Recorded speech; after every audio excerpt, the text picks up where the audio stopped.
What's up, guys? This is David from Brewell. You're watching the Super James Show. It's your friendly neighborhood Super James, and we're back with another episode of the Super James Show. This week, I got my boy David from Brewell, and he's here to talk to you about entrepreneurship and marketing, man. So first off, I want to welcome you to the show. You and I have been friends for, 3-4 years already, dude. You were the second shop to ever pick up my vape wraps. You kind of called me out of the blue, and you were like, hey, what's good, man? We want to get your product in my store. Yeah, we were glad to take you. I think in the beginning of the game, especially when you find somebody that's passionate about something, we reached out in a moment. Yeah, it was like, quick. Fuck it, we're working with Super James. Yeah, dude, like I just literally came out with my vape wraps. Give me a little background to what you were doing before you were in the vape game. A lot of different things, a lot of good, a lot of bad, but we all were. Yeah, I had a business. I actually was a BMW mechanic for a lot of years in my younger youth. Opened up a chain of Metro PCS shops. Met my other David you're talking about. We had the idea, stepped into actually E6 City Hawaiian Gardens with Lawrence. Yes. Like, fuck, we could be doing this. Yeah, right? Yeah. A lot of people did that. A lot of people went into E6 City Hawaiian Gardens and said, you know what? It's a staple. I could do this. It's a staple, and Lawrence was a guy that helped us out a lot. So right. Through the connections we made and through the passion of helping people quit cigarettes and just who doesn't like mods, who doesn't like vaping, who doesn't like juice. I think we grew a passion for it and we opened up a shop.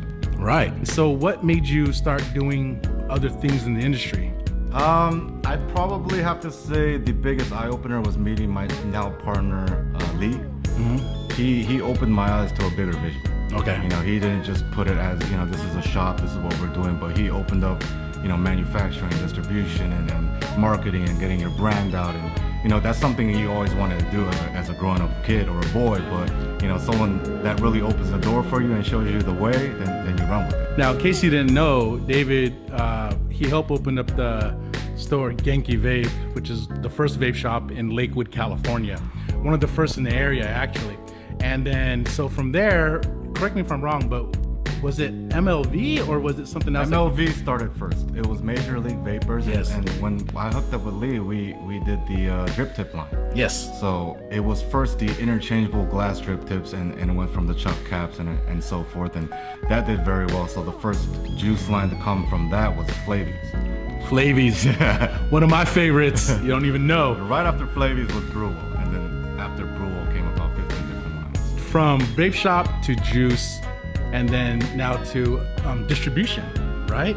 That's what it went to? Manufacturing, mainly, a little distribution as well. Okay, manufacturing, so then we distribution. We do distribute internationally and nationwide, but with the help of a lot of people in the industry as well. Where did you get your style, your steez? What is the steez of Brewell? I love the steez of Brewell, man. I love that old English, that gangster, that G-funk. I think first and foremost, I've always had an old soul and kind of like that homegrown feel. Right. I don't want to take away from what that feeling should be like that homegrown, like this is where the hood is, this is where the people are, this is where the feeling should be, and I just want to keep that feel within a brand. And you feel it because when you see Brewell's brand, from their marketing to their labeling to their packaging, you could feel what they're trying to portray. And my style is very similar to theirs, which is pretty common throughout several industries, but that's why I was so drawn to it, because there was a familiarity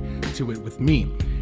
Now, when you started doing this really big thing, what kind of made you go, you know what, I'm gonna take this industry by the neck and just run it the way that you did? Like, what was that transition like? It must have been incredible. I think everyone has their ups and downs. I've definitely had my downs, and I think, when an opportunity hits, like my partner tells me now, you have to grasp it. And he always tells me this industry is probably only the one time you'll see in your lifetime, and you're even lucky to see it in one lifetime. So, to have this blessing in front of you and then not to seize it, you're a fool. Right, exactly. But, first and foremost, I think the biggest thing that was taught that it's not one person doing it, No. It's always a team effort, a lot of group of guys and girls that make something possible. So, at the end of the day, that's what we came out with.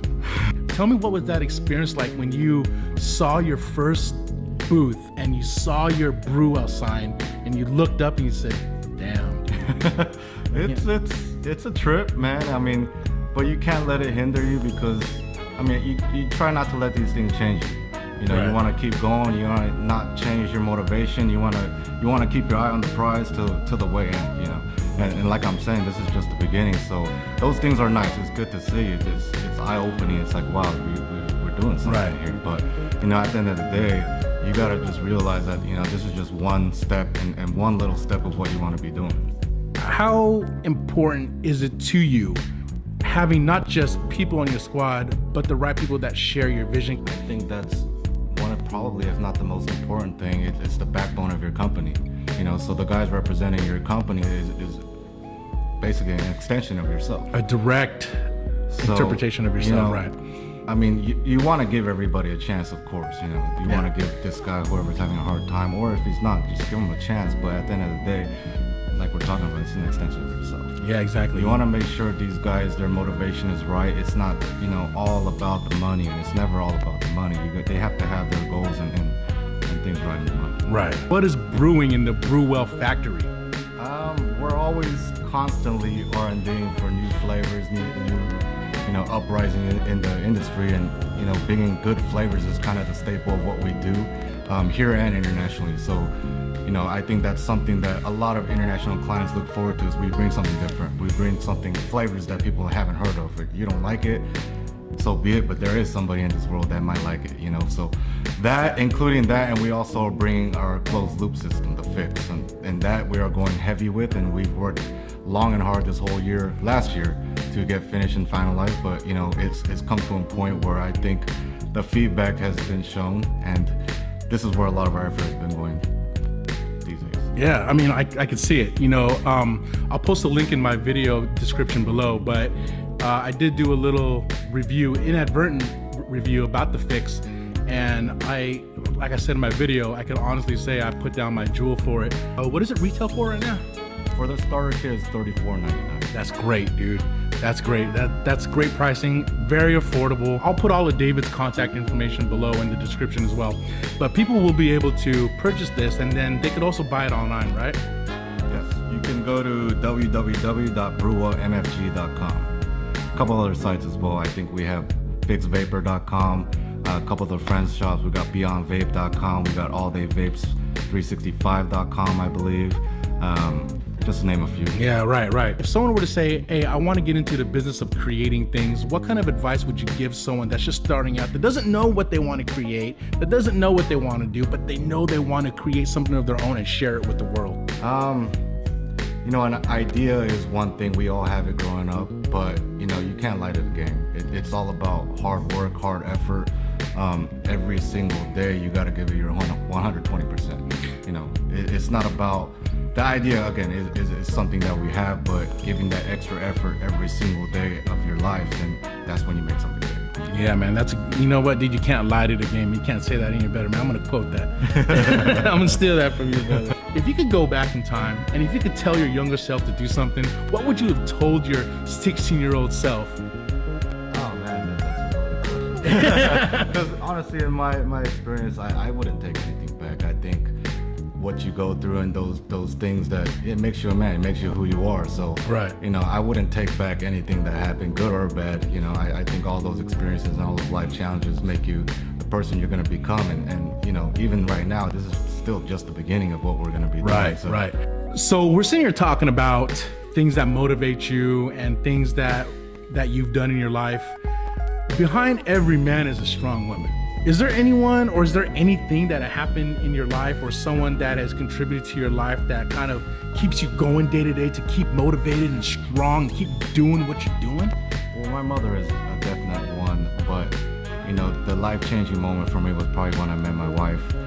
We just got married not too long ago, but I think without her, none of this would be possible. And again, with the motivation, she's probably my number one motivational reason for doing all this. That's love, when somebody can push you to do what you want to do in your life, because you know that's so unselfish.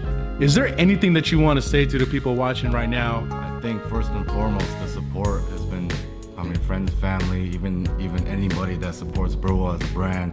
It's been a trip, it's been a ride, and we appreciate everyone's support. And next off, get your fix. Get your fix, yo. Hey, The Fix, no joke, man. I can't put this motherfucking thing down. This thing's legit. BrewellMFG.com. This is the Super James Show. Thank you again for tuning in. I don't know who I'm gonna have on next week, but this is my boy David from Brewell, y'all. Deuces. All right, guys.